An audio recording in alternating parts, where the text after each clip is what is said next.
I'm Corny. And I'm Ryan. We are all school friends of Ash and Jazz. We, in typical fashion, Ash being indecisive as he is, would end up with 3 best men. So we're going to try and keep this short and sweet. Woo! I love a wedding. I do love a wedding. And this one is extra. Kick him out. Get rid of him. Please. I do love a wedding. And this one is extra special for me, as I get to see 2 of my best friends get married. Obviously, I've known Jazz my whole life, and growing up, she would be one of the family members that managed to put up with me. And we'd always be together hanging out at our famous family Macaulay shindigs. I knew from the start she'd grow up to be a great woman.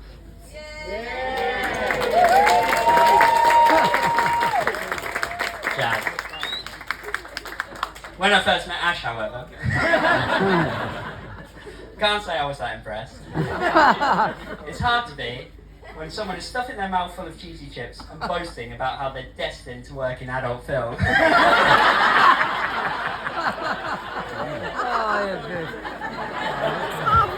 Over time, this was become less of an aspiration and more of a passive interest.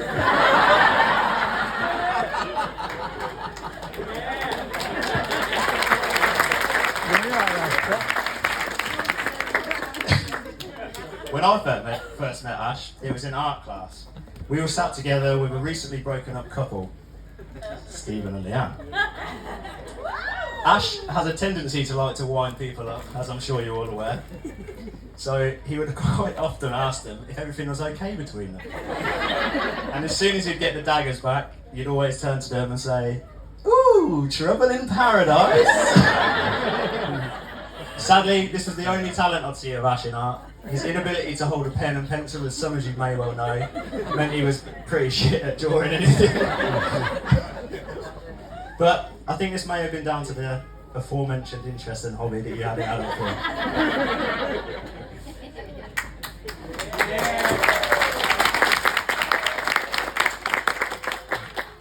We spent a lot of time in our early days at Ash's house watching one of our favourite programmes, The Simpsons, where we most reluctantly introduced to Krusty the curtain. How he got his name, I'll leave that to your collective imagination.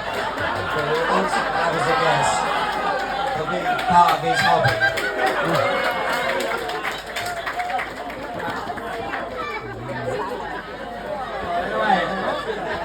But this wasn't the only dependence in Ash's life in the series.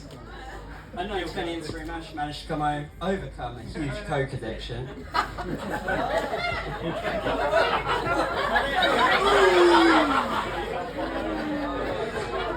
So it was pretty bad. He was known to shake from withdrawals if he didn't have it in hand.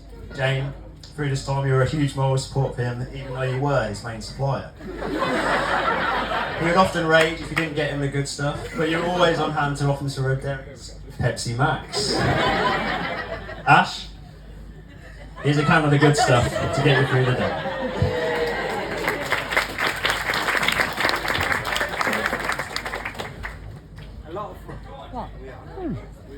Hello? A lot of friends will remember going to Ash's house for Coke and pizza. Jane, if you only knew how many of us were sneaking in some nights. We've got a large friendship group, most of us are here today, which shows what a tight-knit group we are. Growing up, we were often referred to as the Hair Bear Bunch, due to us all having a lot of hair. As you would expect though, Ash wanted to be different. So instead he got a huge Mohican cut in with bleach blonde highlights. But sadly, due to school restrictions, this Mohican was more like what you and I would call a mullet. Lovingly referred to as the skunk mullet. Ash became even more image conscious through the teenage years. I'll always remember him asking us to pierce his ear at Carl's mum's house before a night out. A few days later, he had a lovely diamond Armani earring, which he wore with pride. We still swear it was in the wrong ear, as much as we protest it. His Abercrombie and Fitch wardrobe and him becoming brand ambassador of John Paul Gaultier alcohol, Ash would often take on the role of toilet attendant for the group. A fantastic selection of one fragrance meant we all smelt the same, and there would always become a cloud of John Paul everywhere we went. As we all walked out of the house, we'd always hear the war cry from Ash: no splash, no gash.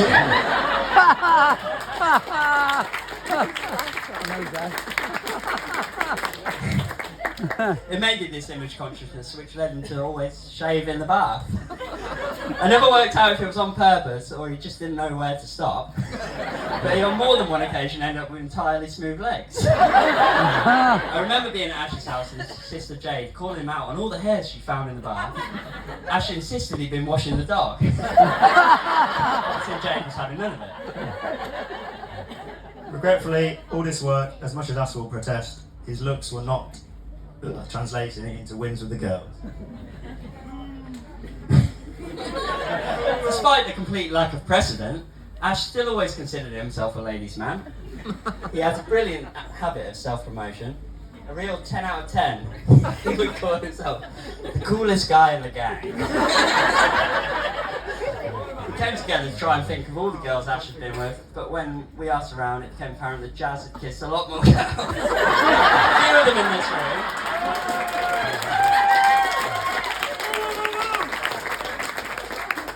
There is, however, one special lady Ash will never forget. We met recently on our stag in Prague. I'll tell you the story now. We were all aboard a breeze cruise. Hello? A sprightly lady with a walking stick came aboard. Or shall we say, she fell aboard. Needless to say, she began to show that anyone would never forget. Lovingly referred to as Mary. She indeed was no spring lamb, but more like seasoned mutton. Whilst others around couldn't hold their stomachs, Ash could stay strong. Attempted to hold his breath to pass out to end the pain. He did make it through to tell the tale.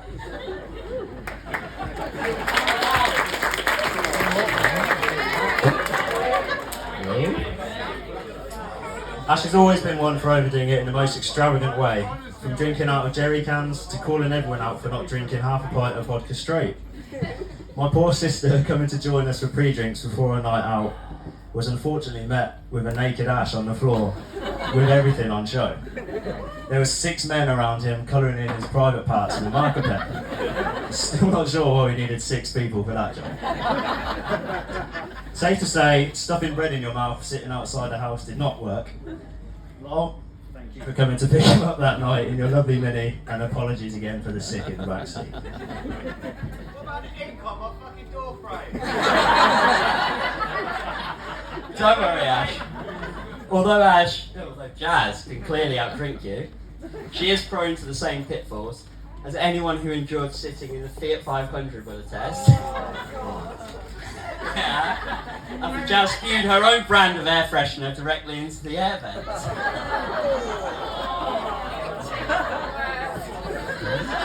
So disgusting. But Ash, miracles do happen. You've managed to snag Jazz. This was probably down to her caring nature and occupation as a nurse. She was used to wiping up after people and dealing with strange smells already. Jazz, it's only going to get worse from here. Based on the amount of times she was on the toilet this morning for a nervous poo. Whether we'll be making it to the toilet in 20 years is debatable. Wishing you the best of luck with that. His inability to cope with the nerve-wracking situation was apparent when he proposed. The romantic plan to climb a mountain and pop the question was soon scuppered by him bottling it. Maybe it was the lack of facilities on the mountain that scared him too. One other thing we've obviously forgotten to mention for Ash is his love of food. Ash and Jazz are obviously meant for each other, as this is something that Jazz has joined him with, and they are now a pair of food junkies. I've never known anyone else who would base the house they buy on the catchment area of Deliveroo. If you ever went to Ash and Jazz's, you'd be met with a wide array of food, from local takeaways, Nando's, Taco Bell, but of course Ash's favourite, pizza. Ash's childhood addiction to pizza has never left. whilst living in Northampton, maybe unknown to you, Jazz, while you'd be working late, Ash would actually often order himself a large pizza or two as a pre-dinner snack. Evidence of which was hidden in the back of his van, which started to resemble a recycling truck week after week, with the odd mouldy crust hanging around. Despite Ash's vices with food, the main point being that whenever you go to Ash and Jazz's house, you'll always be treated so well with ample food, drink and good company. They are a true centre of our friendship group. Hey.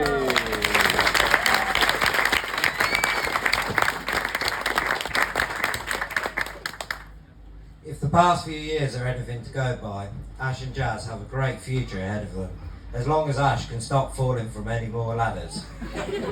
Jazz, this is time for you to get life insurance policy sorted. But honestly, all jokes aside, I'm truly grateful to be chosen as one of Ash's best men. You're an incredible friend. I'm so pleased you found Jazz, an amazing, beautiful woman who looks absolutely stunning today.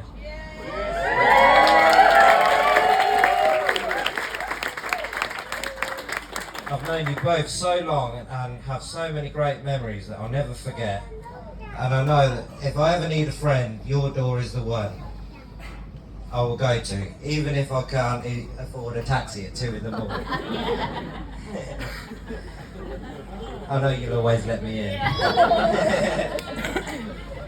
I've been through some tough times and you've always been there to help me and others who need it too. I'm so grateful for this. I want to finish my part on saying what a great job you've done to make this day happen, and of course a huge congratulations to you both. Now Ryan, here's to you for a few words. Thanks, Colin.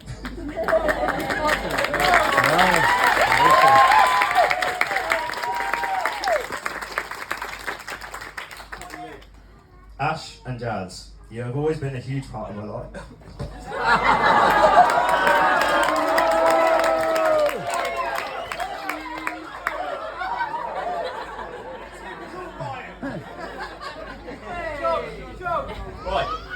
Ash and Jazz have been a huge part of my life. It's not often that two of your closest friends create such a special relationship together.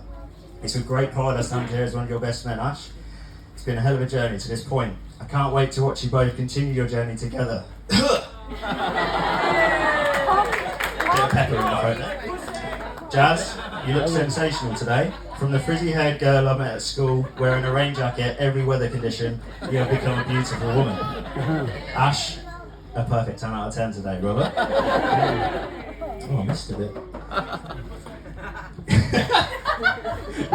It goes without saying how beautiful the bridesmaids and the flower girls and how well the page boys did together. So if we can have a round of applause for them.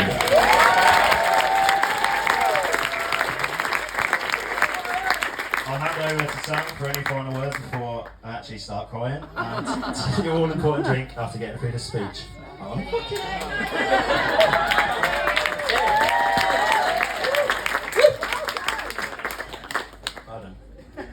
I feel honoured to have been able to grow up beside two of the greatest friends, like I said, I could ever have asked for. I've always considered Ash's family, and today only cements further that idea in my mind.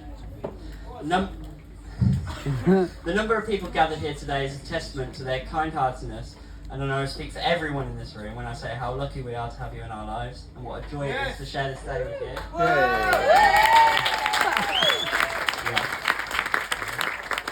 And it's now my enormous privilege to ask everyone to stand and raise a glass to Jazz and Ash, Mr. and Mrs. McCabe.